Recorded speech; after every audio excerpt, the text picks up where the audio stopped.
I'm telling everyone to shut up so I can Be student!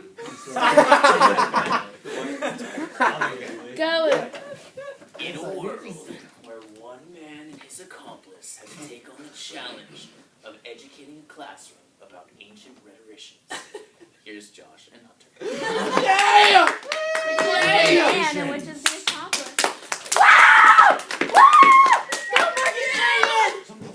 Am I in the way? No. Okay. One of the greatest rhetoricians in Roman history, Cicero, once said, "Where there is life, there is hope." But what exactly do we all hope for? We all hope to enact positive change in our world. You know, I personally want to enact change, positive change in my personal life, in our nation, in my society, in my family, and in myself. How exactly do we come to this change? How do we enact positive change in all these things? Well, these two great rhetoricians, Demosthenes and Cicero, both enacted positive change in themselves and in their society. So how exactly do we do that? As Josh and I researched these two rhetoricians, Cicero and Demosthenes, we read of two men who changed their world, changed their very societies. And we really asked the question, how did they accomplish this? Marcus Tullius Cicero had such a passion to express himself that when he found that he didn't have the words to do it, he created them. He redefined the Latin language and made it a language that stands today as one of the most respected of any spoken tongue. He wanted to express his ideas, so he became a lawyer so that he could advance this status and truly leave a meaningful impact. He later in his years focused on saving the failing Roman Republic. And while he may not have succeeded in this task, he was regarded by the founding fathers as the champion for a republic and set the foundation for a republic that would one day rise up and be the strongest the world has ever seen. Demosthenes had a passion for change that no other man had ever seen. He overcame physical trials in order that he could leave an impact on his world. He had a drive that was unseen by any other man, and he inspired his nation to rise above and stand as a free country. In light of such great achievements, it's easy to feel that we can't accomplish anything. It's easy to feel that we'll never do anything with our lives and not be able to create change. But that's where you're wrong. Cicero and Demosthenes left a clear path for us to follow in order to create change. They both created change within themselves, had the passion for success to reach their goals, but not only just talent and passion, they focused their talent and passion in their later years to truly change their societies, to leave a legacy that would last for generations. How do we apply this to ourselves? Well, first we should look to Demosthenes and how he changed himself. Now, Demosthenes first enacted personal change in order to change his society. Now, Demosthenes was born with several physical or vocal disorders, including stuttering, stopping in the middle of his sentences, making him quite difficult to understand, mispronunciating different words.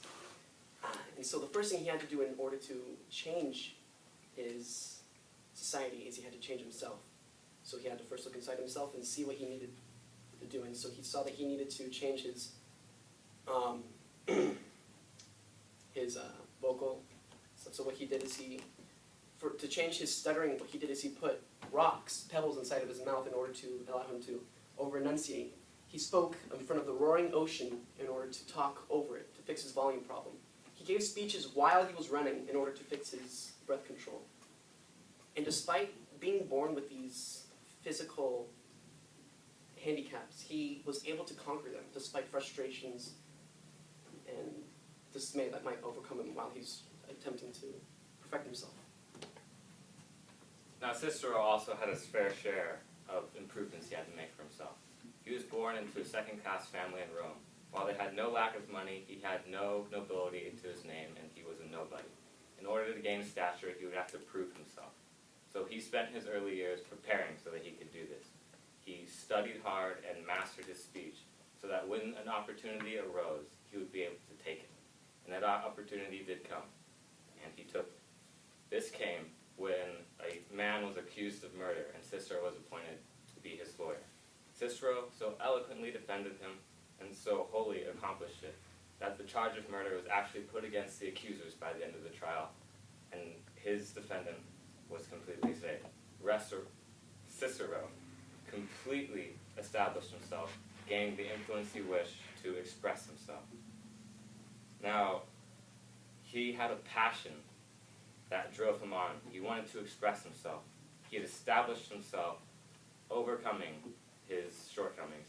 But now he had to do what he had always planned to do. He wanted to show the world what he could say.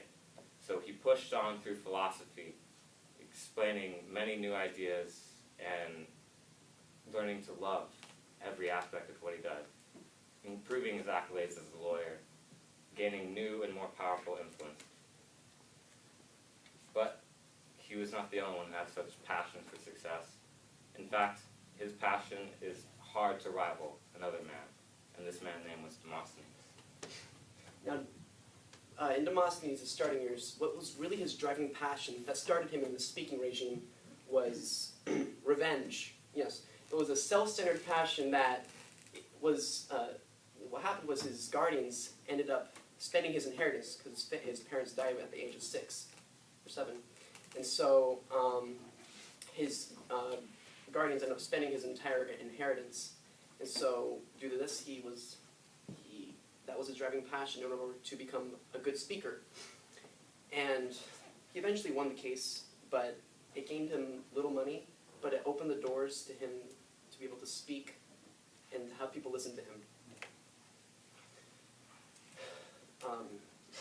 And so when our passion is self-centered, it very rarely elevates us to a significant level. But when our passions are focused on other people, they elevate us immensely. And this is a good example. And also what happened later on in his life when he switched his career from speaking to becoming a lawyer to becoming a politician, that's when his real influence really started. He ended up becoming one of the safeguards to democracy in ancient Greece, because at this point in time, Athens and the entirety of Greece was actually under the military, was under, they were conquered by the Macedonians, which is a kingdom above them. And so he actually gave his life in order to try to free Greece. Cicero made an impressive impact, but he didn't truly change his society. That is, not until he decided to focus on what he saw as most important, which was politics and the preserving of a republic. He wanted to save a republic because he saw it as the best way for people to live under a governmental system. And if he could achieve this, he could vastly improve the lives of everyone around him. Now, he had to sacrifice his time in philosophy and his exploits as a lawyer because he valued other people and their well-being and the perfection of government over his own personal interests. Cicero, although fought valiantly to overcome such great trials in saving the Republic against great opposition of those who actually tried to kill him for standing in the Republic, he stood fast anyways and fought for what he believed in. Cicero did not save the Roman Republic, and it fell. But he leaves us with the hope that lives on in our country today. He set the foundation for those who would later on fight for the same thing he did. Cicero reminds us that there is always hope for change, and that there is always hope for something that we can do. There's never a time when we are hopeless. Where there is life, there is hope. As long as we draw breath, we have the hope to enact change. Demosthenes, he overcame a born disorder that was with him for his entire life until he actually enacted to change it. Passion is what fuels us.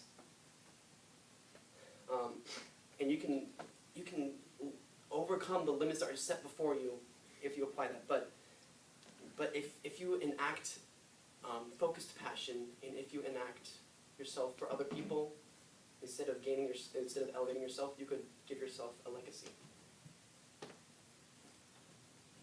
If we really want to make a difference in this world, we must follow the path that was set by Cicero and Demosthenes. Now, once again, where there's life, there is hope. These are powerful words from one of those amazing men to have ever lived. He fought on despite great opposition. He fought on in the face of death and died for what he believed in. But he set the seeds for what would become a new hope. Now to say that we have no hope for change, it's wrong, because we can always create change.